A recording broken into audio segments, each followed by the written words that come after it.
ishi turlariga yoziladigan annotatsiya hamda taqrizlar to'g'risida gaplashamiz.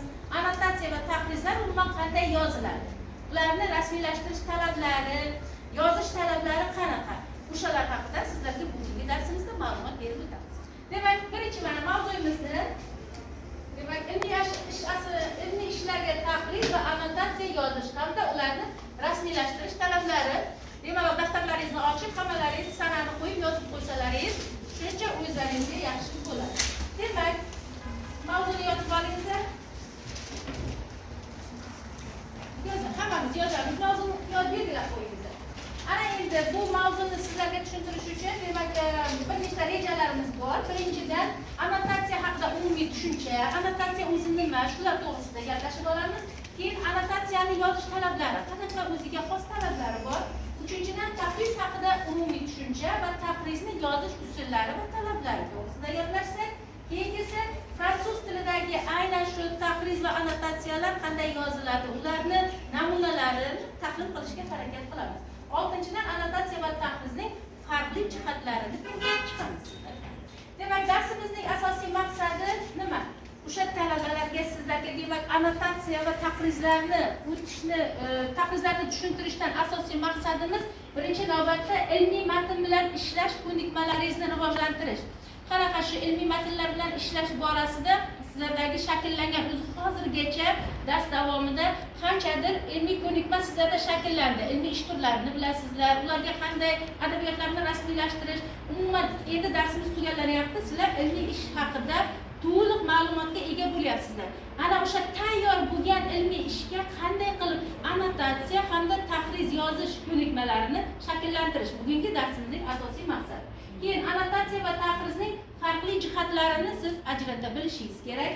Keyingisi ilmiy uslubda fikr bayon qilish, o'zingizni fikringizni ilmiy nuqtai nazardan bayon qilish shu annotatsiyada va taqrizda namoyon qiladi. Keyingisi fransuz tilidagi ilmiy matnlarni tahlil qilish ko'nikmasini shakllantirish sizlarda. Yaxshi, buning uchun kalit so'zlarimiz bor. Demak, kalit so'zlar aynan shu bugungi mavzuyimizni ochib beradigan so'zlar bo'lib hisoblanadi. Bular qanaqa so'zlar ekan? Qani o'qiymiz? Yaxshi, taqriz, ilmiy uslub, ilmiy xulosa, ma'lumot. Mana bular demak sizlarga bugungi mavzuni ochib beradigan kalit so'zlar bo'lib hisoblanadi. Ana endi sizlar bilan har darsimizda bitta texnologiya o'rganamiz, shundaymi? Ha? Demak, oldin sizlar bilan gen diagrammasi, yana qanaqa texnologiya? Ekspert texnologiyasi, yana nouvelle info, SWOT analizlarini o'rganganmiz, shundaymi? Endi bugun sizlarga baliq skeleti texnologiyasi asosida o'tamiz. Baliq skeleti eshitganmizmi? Bu qanaqa texnologiya? Eshitib kelmagansizlar. Hayır, bir masalangiz mana bugun sizlar bilib olasizlar. Baliq skeleti texnologiyasi asosida qanday qilib mavzuni o'zlashtirish mumkin? Buning uchun hozir hamma daftarlarni ochadi. Ochamiz daftarlarimizni va mana shu baliq skeletini xuddi shunga o'xshatib chizishga harakat qiling. Qani, chizamiz. Tez faqat baliq skeletini chizib olaylik. Bu texnologiyaning asosiy hozir mohiyati nimadan iborat? Men sizlarga tushuntirib o'taman bu narsani. Chizamiz. Qani bu texnologiyada biz nimaga e'tibor qaratamiz? Nima uchun bu texnologiya bizga ma'lum bir mavzuni o'zlashtirish uchun asqotadi? Baliq skeletida qarangizlar. Birinchi nima joylashgan? Kalla qismi, baliqning bosh qismi, shundaymi? Keyin mana bu yerda skeletlari ketgan, keyin oxirida uning dum qismi joylashgan. Bu nima degani? Bu ma'lum bir mavzuni eng muhim hisoblangan tavsifini, shu xususiyatlarini siz mana shu bosh qismiga joylashtirasiz baliq. Tushunyapsizmi? Hozir bugun sizlar bilan demak annotatsiya va taqrizni o'tamiz. Annotatsiya va taqriz darsning oxirida sizda qanaqa tushuncha paydo qiladi, qanaqa tasavvur, nima ekan? Ana o'sha ta'rifingizni mana shu bosh qismiga yozishingiz kerak. Annotatsiya va taqriz nima ekanligi. Keyin mana bu skeletchalariga esa, skeletchalari bu nima qayerdan chiqib qoldi? Demak, skeletchalariga har biriga mana bu tepasini sizlar annotatsiyaga ajratinglar, pastini esa taqrizga ajratamiz. O'sha tepa qismiga annotatsiyani hozir o'tish davomida shu skeletga yozib ketaverasizlar. Annotatsiyani o'ziga xos qanaqa xususiyatlari bor ekan. U nimasini ajratib turadi boshqa ilmiy ish turlaridan. Tushunyapsizlar? Ana o'shani siz agar farqlasangiz, siz o'zingiz tushundingiz shu narsani mana bu yerga yozib ketavering. Kamida 3 ta. Men joy qoldirganman. Bitta xususiyat, 2 ta xususiyat, 3 ta xususiyat. Agar yana ko'proq bo'lsa, topsalaringiz, bemalol 3 tadan tashqari yana eng muhim xususiyatlarini yozib ketsalaringiz bo'ladi. Bu annotatsiyaniki. Endi taqrizni xususiyatlari, taqrizni o'tayotgan vaqtimizda sizlar mana bu yerga taqrizni o'zining xususiyatlarini yozib chiqingizlar. Mana 1, 2, 3 ta joy qoldirganman. 4, 5 ta bo'lsa ham, mayli, uni ham zarari yo'q. Ana endi oxiriga kelganda mana bu dum qismiga, dum qismiga sizlar yozinglar, qani xulosaviy qism. Xulosa bo'lishi kerak, to'g'ri aytdi bu qizimiz. Demak, oxiri mana shu darsimizdan annotatsiya hamda taqrizni o'rganishdan siz qanaqa xulosa chiqardingiz? Hamma o'zini shu shaxsiy fikrini o'sha yerga yozishga harakat qilsin. Dum. Tushuntira oldimmi?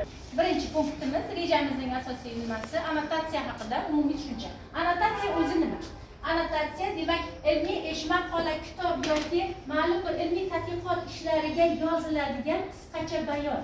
O'sha katta bir maqola bo'ladimi yoki dissertatsiya bo'ladimi yoki ma'lum bir monografiya, risola bo'ladimi? Ana o'shalarni qisqacha bayoni. Bir abzatsgina bayon. Misol uchun nimalar? Dissertatsiyalar 100-200 bet bo'lishi mumkin. O'shani bir abzatsga umumiy mazmuni joylangan narsa bu ilmiy tadqiqot turi annotatsiya bo'lib hisoblanadi. Endi annotatsiyaning asosiy vazifalari u nima uchun zarur? Ilmiy ish haqida umumiy tasavvur beradi. Umumiy tasavvur. Haqiqatan shu ma'lum bir kitobni to'liq siz o'qib chiqmaysiz, o'sha monografiya yoki risolani, o'sha annotatsiyasini o'qisangiz birdaniga tasavvur paydo bo'ladi. Ha, bu kitob shu haqida ekan degan. Ana o'sha annotatsiya bo'lib hisoblanadi. Keyingisi mavzuning dolzarbligini ko'rsatish. Qay darajada mavzu dolzarb, o'sha ishlangan ilmiy tadqiqot mavzusini dolzarbligini bilib olishingiz uchun ham o'sha annotatsiyasini o'qisangiz yetib ortadi sizga. Keyingisi tadqiqotning maqsad va natijalari o'sha qisqacha bayon qilinadi. Endi o'ylaymanki sizlar tegishli narsalarni belgilab boryapsizlar o'zlaringizga, ha? Ular boyagi baliq skeletini to'ldirish uchun. Ana endi annotatsiya yozish mumkin bo'lgan ilmiy ishlar. Qaysi ilmiy ishlarga biz annotatsiyalar yozishimiz mumkin? Qani o'qiymiz, qaysi ishlarga yozish mumkin ekan?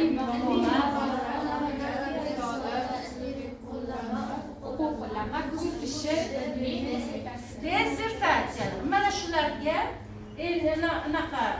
annotatsiyalar yozish mumkin. Annotatsiyani yozish talablari, uni qanaqa o'ziga xos talablari bor? Talablar asosan ikki xil jihatdan annotatsiyada talablar qo'yiladi. Bu til jihatidan, ya'ni lingvistik nuqtai nazardan o'zining talablari bor. Ikkinchi talabi esa bu texnik talablar bo'lishi mumkin. Endi til jihatdan qanaqa talablar? U albatta qisqa va aniq bo'lishi. Biz u yerda cho'zib hamma narsani batafsil bayon qila olmaymiz.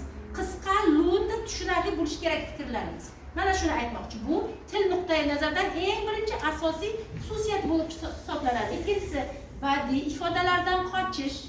Shundaymi? Annotatsiyada chiroyli badiiy tasvirli, badiiy so'zlarni ishlatib bo'lmaydi. O'zi aslida ilmiy tadqiqot uslubida ham ishlasa bo'ladimi shunaqalarda? Yo'q, albatta bo'lmaydi. Biz juda to'g'ri, aniq isbotlangan fikrlar bilan fikrimizni bayon qilishimiz kerak bo'ladi. Demak, badiiy ifodalardan qochish kerak. Tushunyapsizlar? Keyingisi ilmiy uslubga rioya qilish. Ilmiy uslub o'sha boyagi siz aytgan, hozir esda ko'zlagan. Ilmiy uslub o'shanga rioya qilgan holda annotatsiyani yozsak bo'ladi. Keyingisi u 3 tadan 10 ta gapdan iborat bo'lishi mumkin. Demak, ko'p keng tarzda qilib yoza olmaymiz annotatsiyani. Eng kami 3 ta gap yoki bo'lmasa to 10 tagacha gap bo'lishi mumkin. Shunda annotatsiya bo'la oladi. Ana endi texnik jihatdan qanaqa talablar bor? Texnik jihatdan uni albatta abzatssiz yozish, abzats degan tushunamiz xat boshi. Keyingisi kalit so'zlar berish. Annotatsiyada yozdingizmi, annotatsiya albatta uni pastida kalit so'zi ham bo'lishi kerak. Ilmiy maqolalar tagiga kalit so'zi qo'ydilaringizmi o'shanda? Mana shunday. Demak, oldin annotatsiya yoziladi, undan keyin kalit so'zi yoziladi. Kalit so'zlar berish. Ana endi so'zlar soni belgilangan miqdordan oshmasligi. Bu nima degani? ba'zi bir jurnallarga, mana bu ilmiy tadqiqot jurnallariga ilmiy maqola berayotganingizda o'zini shu jurnalni talablari bo'ladi. Bu yerda aytadiki, misol uchun annotatsiya 100-150 ta so'zdan oshmasin deydi yoki 50 ta so'zdan oshmasin deydi. Ana o'sha so'zga, talabga rioya qilib annotatsiyani yozishlaringiz kerak. So'z miqdoriga qarab. Bu annotatsiyada beriladigan talab. Yaxshi, miqdordan mana oshmasin. Ana endi annotatsiyaning tarkibiy qismlari. U o'z ichiga nimalarni qamrab olishi mumkin? Annotatsiyada shu ilmiy tadqiqot ishining qaysi xususiyatlari aks etishi kerak? Birinchidan, tadqiqotning mavzusi haqida fikr bo'lish kerak edi, albatta.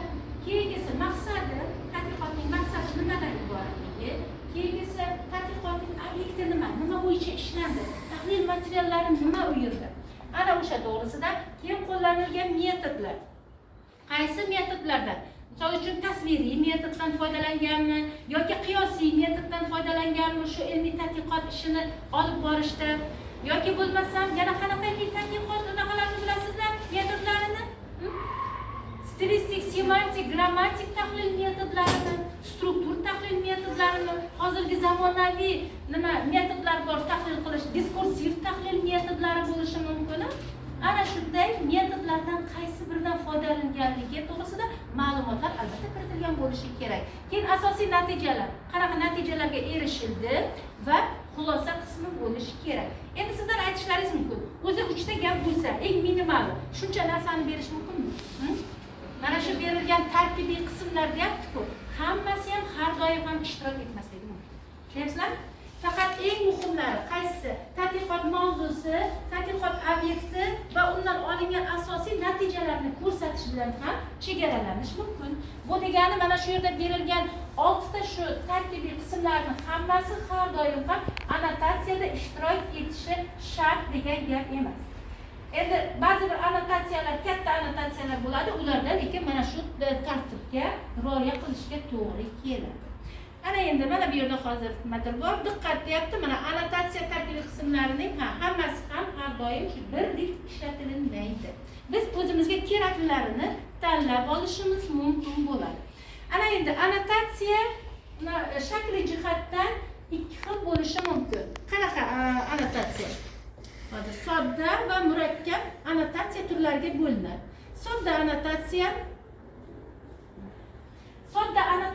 demak 3 ta gap, 4 ta gapdan iborat bo'lishi mumkin. Murakkab annotatsiyada esa demak 1 betgacha ham yoki yarim betgacha ham yozilgan annotatsiyalar bo'ladi. Bular murakkab turi hisoblanadi. Endi sodda annotatsiyani ham shu til nuqtai nazaridan o'zini yoziladigan maxsus unaqa formalari bor, til shakllari bor. Ya'ni nima deydi? Formulatlar. Shundaymi? Ana o'sha formulatlar bizga nimani yordam beradi? Shu annotatsiyani yozishga yordam beradi. Maxsus qolipga faqat tegishli nimalarni o'zgartirib chiqsak, bu annotatsiya tayyor bo'ladi. Yozasizlar. Nima tahlil qilingan bo'lsa, shu ilmiy maqoladami yoki dissertatsiyaga annotatsiya yozyapsizmi? O'shanda shu dissertatsiyada nimalar tahlil qilingan? Maqollarmi, so'zlarmi yoki bo'lmasam bilmadim endi matnlar tahlil qilinganmi? Shuni mana bu yerga keraklisini o'zlaringiz sanab, mana shu narsalar tahlil qilingan deb fikrni yakunlaysizlar. Keyin natijada demak shu tahlil qilinish natijasida mana shular o'rganilgan. Qanaqadir xususiyatlari, shundaymi? Misol uchun maqollarni yoki bo'lmasa fransuzcha so'zlarni o'zbek tilidagi tarjimalarini mana tahlil qilingan bo'lsa, ularning tarjimalaridagi madaniy xususiyatlar yoki bo'lmasam lingvistik xususiyatlari o'rganilgan. O'sha ish ko'rsatadi. Mana bu yerlarga nima qo'yishimizni o'sha olgan ishimiz ko'rsatadi bizga. Hozircha bu faqat qolip sifatida men sizlarga taxminiy nimasini berib ketyapman. Shakli.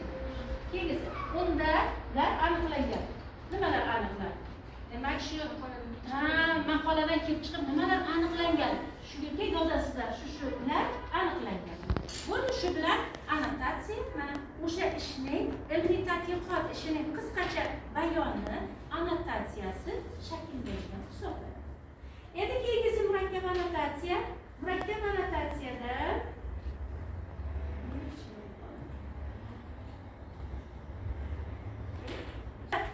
muallif tadqiqotlarni tahlil qilgan.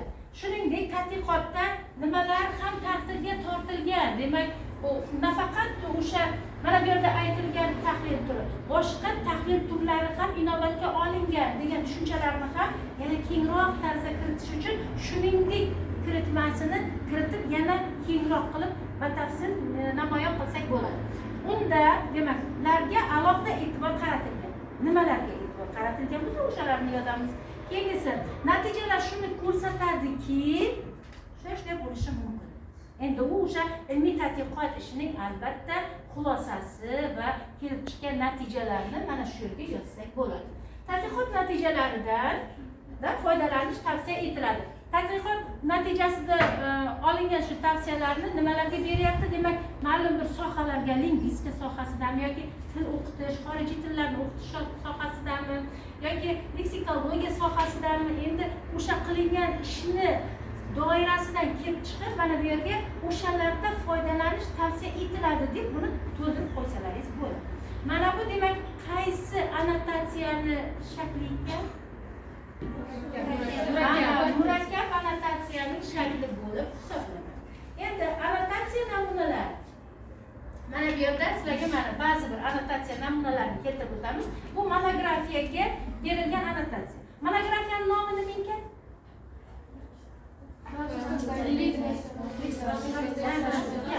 Demak, fransuz tilidagi internasional so'zlarning leksik semantik moslashuvi degan monografiya. O'sha monografiyaga agar annotatsiya yozilsa, qanday tartibda yozilishi mumkin? Boyagi yuqoridagi shablonimiz bor edi bu shakl. Ana o'sha shaklga solgan holda mana yozilgan nima? Misol uchun, mazkur monografiyada shu haqida fikr yuritiladi. Mana yozilgan. Fransuz tilidagi internasional so'zlarning boshqa tillarda tutgan o'rni, ya'ni internasional so'zlarning ijtimoiy hayotdagi ahamiyati borasida fikr yuritiladi. Mana qolib eslaringizmi? Mazkur ishda fikr yuritiladi. Nimadir haqida. Keyingisi, shuningdek, monografiyada nima ko'rib chiqilgan. Mana bular. Demak, ularning leksik semantik moslashuv jarayonlaridagi misollar asosida ko'rib chiqilgan va ularning lingvistik tahliliga alohida e'tibor qaratilgan. O'sha qolipga tushdi. Shundaymi? Shu qolipda namunalar olib yozdi. Sizlar ham demak annotatsiya o'zlaringizni ilmiy tadqiqot ishlaringizda annotatsiya yozayotganda albatta shu qoliplardan foydalansalaringiz ancha samarali yo'l tanlagan bo'lasiz. Risola ham xuddi monografiya kabi bo'lishi mumkin. Buni o'zlaringiz amaliy dars mashg'ulotida ko'rib chiqasizlar. So'ng bitiruv malakaviy ishiga ham mana o'sha qolip asosida yozilgan nimalar bo'lib hisoblanadi. Ana endi faqat bitta nima diqqat qilyapti bu yerda. Annotatsiya yozilish tillari turlicha bo'lishi mumkin. Buni faqat o'zbek tilida, u o'zbek, rus, fransuz, ingliz tillarida yozilish talab etiladi. Bu endi o'sha annotatsiyani siz qayerga ilmiy maqola bermoqchisiz, o'sha maqolani berayotgan jurnal talabiga qarab. Bu jurnal agar xalqaro jurnal bo'ladigan bo'lsa, sizdan albatta ingliz tilida ham annotatsiya so'raydi. Ingliz tilida ham xuddi shu narsa, xuddi shu qolib, shu tartibda yozib bersalaringiz annotatsiya to'g'ri yozgan bo'lasizlar. Rus tilida ham, fransuz tilida ham annotatsiyalar talab qilinadi. O'sha joylarga, demak, shu hozir quyidagi usullardan foydalansalaringiz bo'ladi. Mana bu yerda fransuz tili namunasi berilgan. Endi sizlar ma'lum bir o'zbek tilida maqola yozsangiz, tasavvur qilingki, maqolangizni chetga Fransiyada qaysidir jurnalda ilmiy maqola chiqarmoqchisiz, lekin u yerda sizni o'zbek tilingizni hech kim tushunmaydi maqolangizni, faqat annotatsiyasini fransuz tilida bering degan talab bo'lishi mumkin. O'sha talab doirasida siz maqolangizni annotatsiyasini fransuz tilida yozsangiz ham bo'ladi. Unga mana bunday qoliplar, formulatlari bor. Par exemple, cet article analyse telle chose. Keyingisi, l'objectif principal est nimadir? Yozamiz. L'étude est basée sur les méthodes, mana metodlarga, qaysidir metodlarga asoslangan. O'shani ko'rsatsangiz bo'ladi. Keyin les résultats montrent que natija ko'rsatadiki, mana shu natija. Keyingisi, il peut être utilisé dans qaysi sohalarda? Dans quel domaine? Ana o'shalarni berib ko'rsatishlaringiz. Buni shu formulatlardan foydalanib, demak sizlar annotatsiyalaringizni o'zlaringizni nimada fransuz tilida ham shu tartibda yozish mumkin bo'ladi. Qani o'qiymiz. Cet article to'g'ri kelyapti mana. Cet article analyse oui, les particularités lingo-culturelles des proverbes français et ouzbek. Bitta gap bo'ldi. L'objectif principal de ce travail scientifique est identifier les similitudes et les différences culturelles dans le périmètre des deux langues. Ikkita til o'rtasidagi perimetrlarni différence et similitude o'xshash tomonlarini. L'étude est basée sur les méthodes comparatives et descriptives. Demak, albatta u fransuz va o'zbek tili bo'lgandan keyin komparativ metod o'rgatiladi. Taqqoslashga va deskriptiv tasvirlash metodiga asoslangan. Keyingisi les résultats montrent que demak natijalar ko'rsatadiki, les proverbes reflètent les valeurs nationales, la mentalité et les traditions des peuples. Shundaymi? Demak, o'sha xalqning nimasi bilan bog'liq ekanligini ko'rsatyapti. Dunyo qarashi, mentalite, nasional, milliyligi, o'sha xalqning milliyligiga va dunyo qarashiga va tradision, an'analariga bog'liq ekanligini ko'rsatyapti. Natijalarga. Shundaymi? Tahlil natijalarida shu narsalarga erishilgan demoqchi. L'article peut être utilisé dans les recherches de lingokulturologie et de terminologie. Rus tilida annotatsiya yozish uchun, chunki sizni agar o'sha ilmiy tadqiqot ishingiz o'zbek tilida yoki fransuz tilida bo'lsa, sizni ishingizni qabul qiladigan jurnal, ilmiy jurnal, misol uchun rus tilida ham talab qilsa, siz rus tilida yozib berishga majbursiz annotatsiyasini, qisqagina mazmunini. Buning uchun mana bu nimalardan, lingvistik formalardan foydalanishlari mumkin bo'ladi. Misol uchun в данной статье анализируется основной целью исследования является исследование основано на nimagadir asoslangan bo'lishi. В результате показывает, что mana shunaqa ekanligini rezultat ko'rsatadi. Статья может быть использована в qanaqadir областlarda foydalanishi mumkin. Shundaymi? Mana bu yerda namunasi bor. Тема научной статьи lingokulturologiические особенности французских и узбекских пословиц. Bo'ladigan bo'lsa, annotatsiyasi va menda o'sha shartga tushgan. В данной статье анализируются lingokulturологические особенности французских и узбекских пословиц. O'sha nima bo'yicha ketaveradi? Основные цели, исследования, nimaga asoslangan va holat. Bularni amaliy darsda yana ham mustahkam o'rib chiqasizlar. Demak, annotatsiya bo'yicha umumiy ma'lumotlarimiz mana shulardan iborat edi. Endi ikkinchi darsimizning ikkinchi qismiga o'tamiz. Bu nima edi? Taqriz. Ana endi taqriz qanday yoziladi? U annotatsiyadan nimasi bilan farq qiladi? Hozir taqrizni nima qilish, tushunish barobarida birdan siz farqlarni yozib boringizlar. Boyagi skeletni to'ldirishga harakat qilamiz. Yaxshimi? O'ziga xos xususiyati nima? Taqrizniki. Hozir annotatsiyaniki to'ldirib qo'ydingiz. Endi taqriznikini ko'rib chiqamiz. Yaxshi, taqriz haqida umumiy ma'lumot. Taqriz haqida umumiy ma'lumot. Taqriz nima o'zi? Bu ishning nimasini ko'rsatadi? Dolzarbligi, ilm ahamiyati, yutuq kamchiliklari, amaliy qiymati baholanadi. Ana bitta narsaga e'tibor qaratinglar. Boya annotatsiyada shu narsalar bormidi? Yozma baho. Bu yerda taqrizda o'sha baho. Sizni yozgan ishingizga, shu ilmiy tadqiqot ishingizga, u ilmiy maqola bo'ladimi? Bu dissertatsiya bo'ladimi? U monografiyami? Nima qanaqadir ilmiy tadqiqot ishi qilgan bo'lsangiz, ana o'sha ilmiy ishga berilgan baho bo'lib hisoblanadi. Bu taqriz. Tushunyapsizlarmi? Endi taqriz u yerda albatta shu ishni dolzarbligi bo'lish kerak. Uni ilmiy ahamiyati qay darajada, o'sha yozilishi kerak. Uni yutug'i qanaqa-yu, kamchiligi qanaqa? O'sha ishni albatta ish bo'lgandan keyin doimo hamma joyda nima bo'ladi? Kamchilik bo'ladi-ku, shundaymi? Ana o'sha kamchiliklarni albatta ko'rsatilishi kerak. Yoki amaliy qiymati, uni amalda biz sizni qilgan ilmiy ishingizni qayerda amalda foydalanish mumkin? O'sha narsalarni qamrab olgan bo'lishi kerak. Bu taqrizning anaqa qismlari bo'lib hisoblanadi. Endi asosiy vazifalari. Taqrizning asosiy vazifalari bu ilmiy ish sifatini baholab beradi.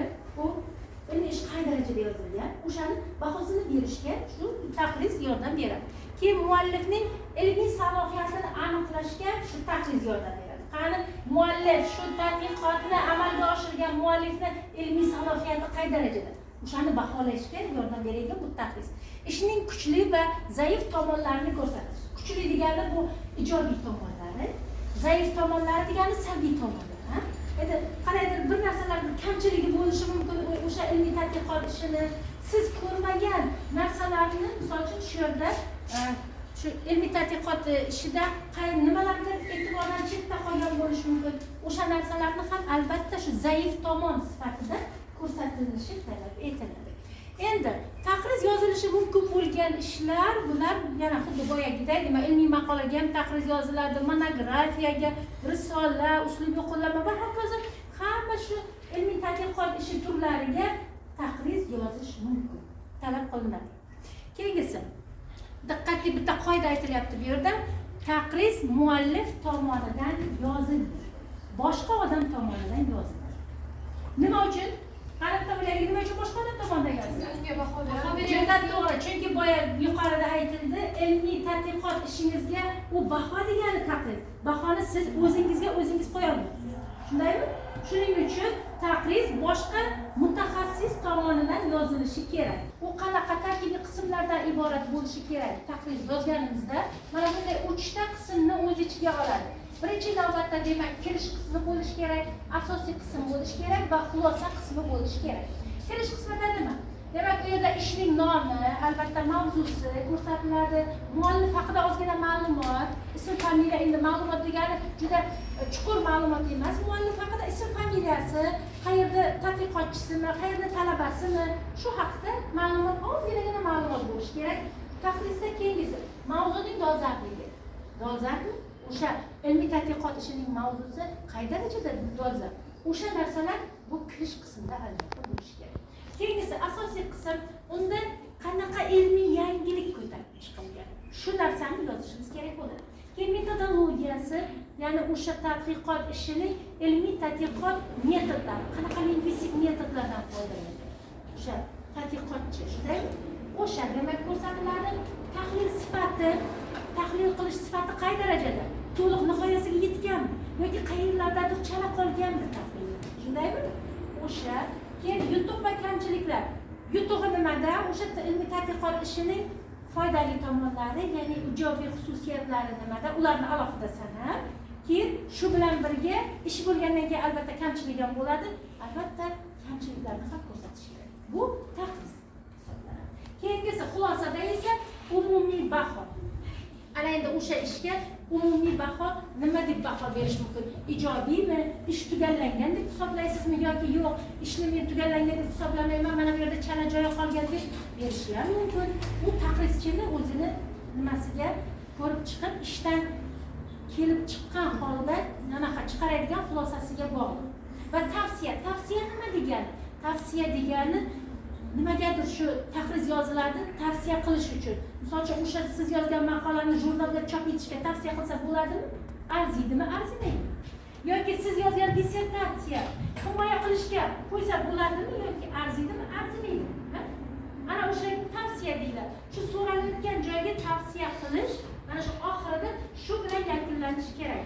Haqiqatan ham shu ish ijobiy yozilgan, men shu ishni nashriyotga tavsiya qilaman, nashr etishga yoki amalda qo'llashga tavsiya qilaman yoki bo'lmasam himoyaga tavsiya qilaman, himoyaga chiqish mumkin yoki nima o'sha jurnalda nashr etishga shu ilmiy maqolani tavsiya qilaman. Mana shu bilan oxirgi shu baho hisoblanadi, xulosa hisoblanadi, shu bilan yakunlash kerak. Bu shu ish endi ilmiy tadqiqot ishi muallif tomonidan ma'lum darajada sa'y harakatlar bilan qancha ilmiy izlanish asosida u shakllandi u ish. Shundaymi? Unga albatta uni ijobiy tomonini ko'rsatish kerak. Mana ijobiy tomonlarni ko'rsatish. Unda mavzuning dolzarbligi, misollarning boyligi, ilmiy manbalardan qanday foydalanganligi yoki tahlillarning mantiqiy tarzda amalga oshirilganligi, mana shular shu taqrizni birinchi ijobiy qismida ko'rsatilishi kerak bo'ladi. qilinadigan taqrizda talab qilinadigan ikkinchi qism bu kamchiliklarni ham ko'rsatish kerak degan. Kamchiliklar bo'lishi kerak. Kamchiliklarni qanday ifodalash kerak?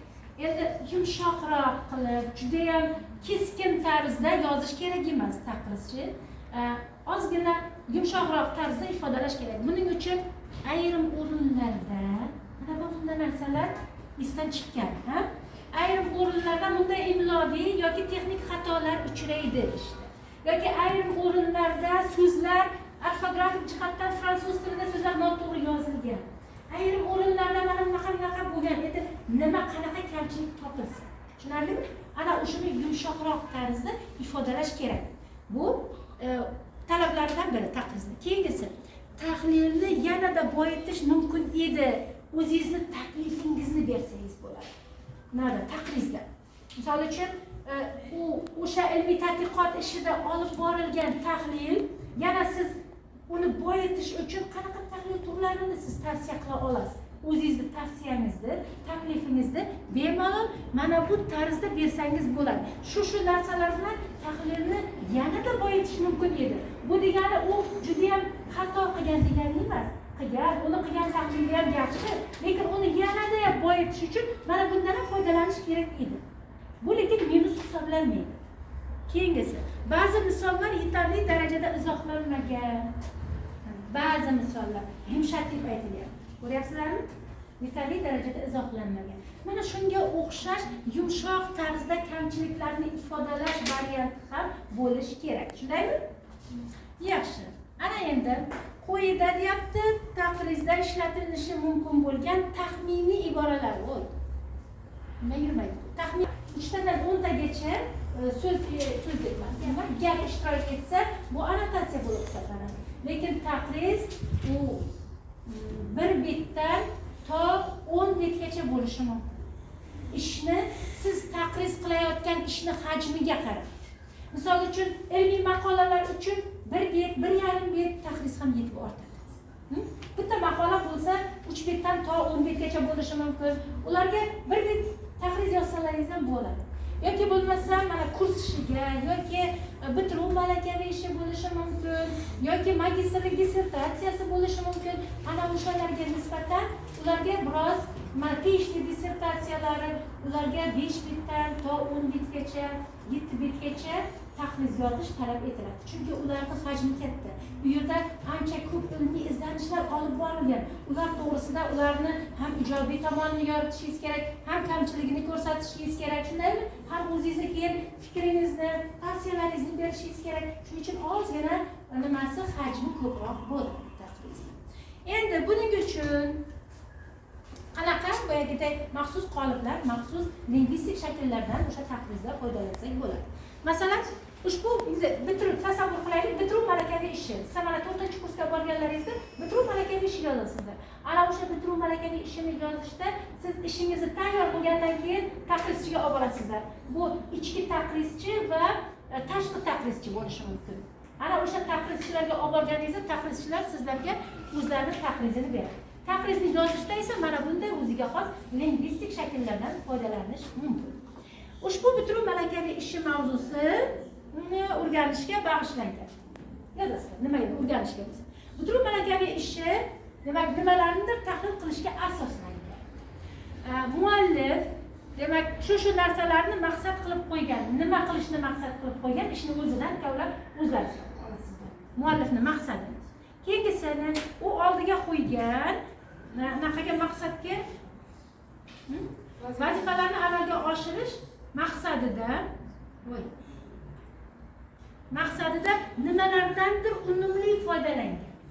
Shu maqsadga oldiga qo'ygan maqsadiga muallif erishish uchun qanaqadir tahlil metodlaridan unumli foydalanganmi, uni ko'rib aniqlash mumkin bo'ladi. Bitta namuna sifatida sizlarga taqriz qo'ydim. Samarqand davlat chet tillar instituti roman german tillari fakulteti 4-kurs talabasi Uzoqboyeva Muniraning fransuzcha badiiy asarlarda personifikatsiya nomli bitiruv malakaviy ishiga taqriz. Ko'ryapsizlar? Demak, bu yerda taqrizni o'ziga xos qanaqa xususiyati namoyon bo'ldi hozir? Kim aytadi? Annotatsiyaning qanaqa farqli jihati namoyon bo'ldi? Yozgani ham juda to'g'ri. Boshida mana bunday maxsus shablon bo'lishi kerak. Annotatsiyada unaqa narsa bo'lmaydi. Bunda mana kimni ishiga, qanaqa ishiga nima o'sha to'g'risida taqriz.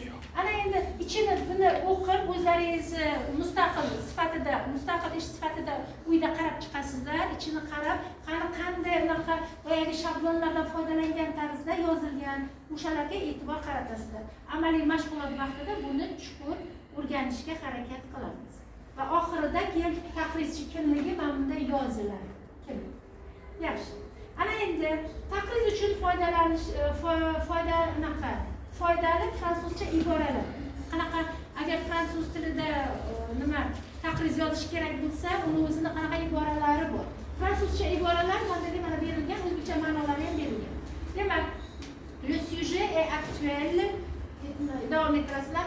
L'auteur a analysé nimalarnidir tahlil qilgan, aniqlik kiritish kerak. Le travail présente un intérêt scientifique. Nima haqida? Les exemples sont bien choisis et qanaqa exemplelar ularni yozish kerak. Certaines remarques peuvent être formulées fransuz tilidagi mana bu yerda endi taqriz namunasiga e'tibor qaratingizlar. Boya sizlarga o'zbek tilidagi taqriz namunasi berilgan edi. Agar fransuz tilida ham taqriz yozish talab etilsa, chunki ba'zi bir ilmiy tadqiqot ishlariga shu nima ish qaysi tilda yozilgan bo'lsa, kimlardir ishini fransuz tilida yozgan bo'lsa, o'sha tilni o'zida taqriz yozish talab etiladi. Taqriz bilan. O'shanda sizlar mana shu fransuzcha yozilgan ilmiy ishlarga fransuzcha taqriz yozish metodlari mana bunaqa bo'ladi. Demak, nima deyiladi? Taqriz kritik. Voilà, kritik. Kritik nima degani? Kritike, tanqid. Demak, taqrizda ko'proq nima? Tanqidiy munosabat bo'ladi degani mana shu fransuzlarning shu nimasida variantida aniq ko'rinadi. Faqatgina o'zbekcha variantda ham aytyapmiz-ku, tanqidiy yondashuv borda, o'sha ishga nisbatan. Va xoha ijobiy tomonlari, kamchiliklari va tanqidiy munosabatlar mavjud bo'ladi. Mana bu yerda berilgan, buni o'zlaring mustaqil ravishda ko'rib chiqasizlar. Qani taqriz va annotatsiya bo'yicha qanaqa savollaringiz bor? Tushunmagan savollaringizni oldin shular to'g'risida gaplashib bo'laylik.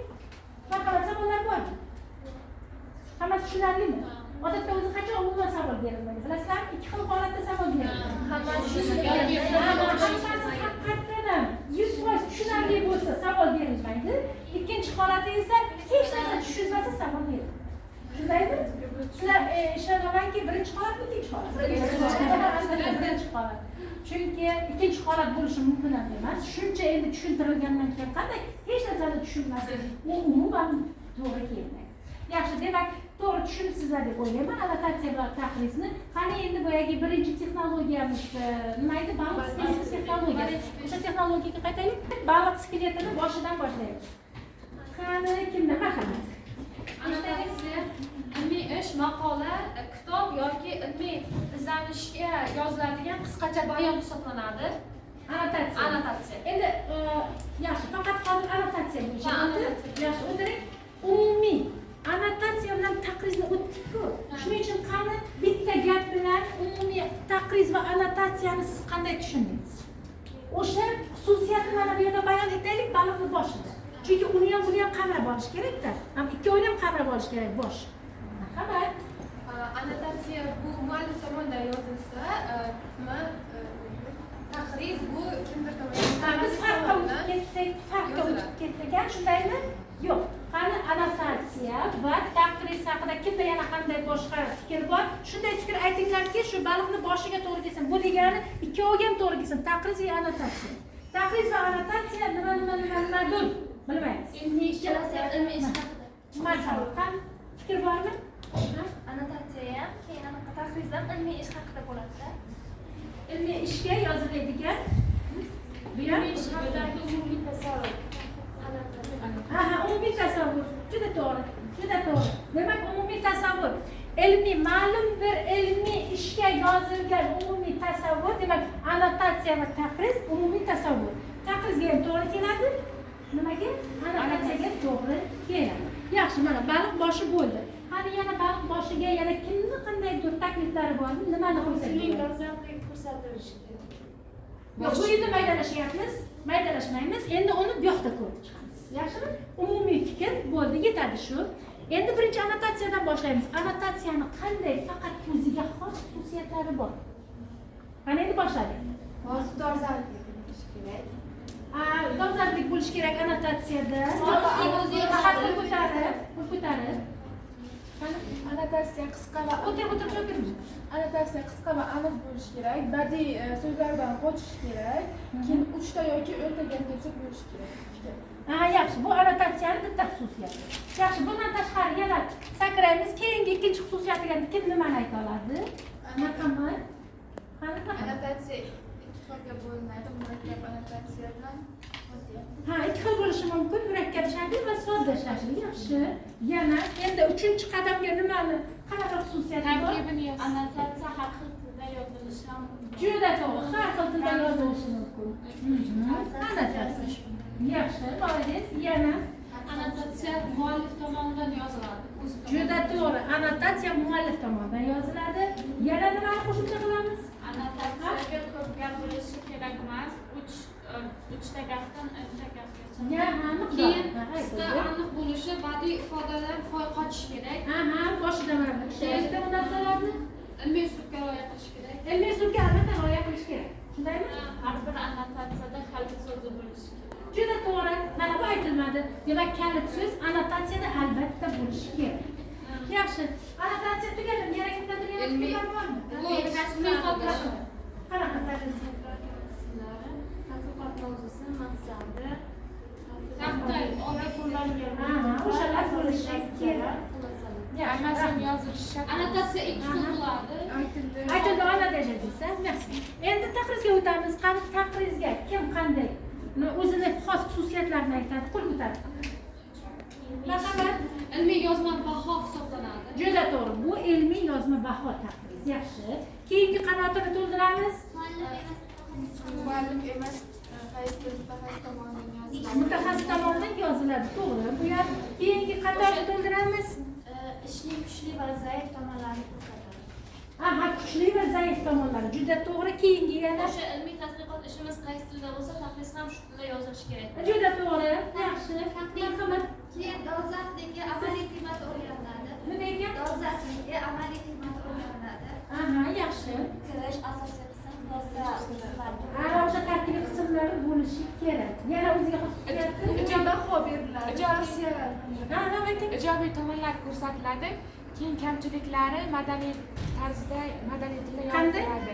Ya'ni Yumshoq tarzda ifodalash kerak. Juda yaxshi xususiyat. Mana annotatsiyada yo'q xususiyatlar, shundaymi? Yaxshi. Yana kimda qanday? hajm jihatdan annotatsiya bitta. muallif salohiyati baholanadi.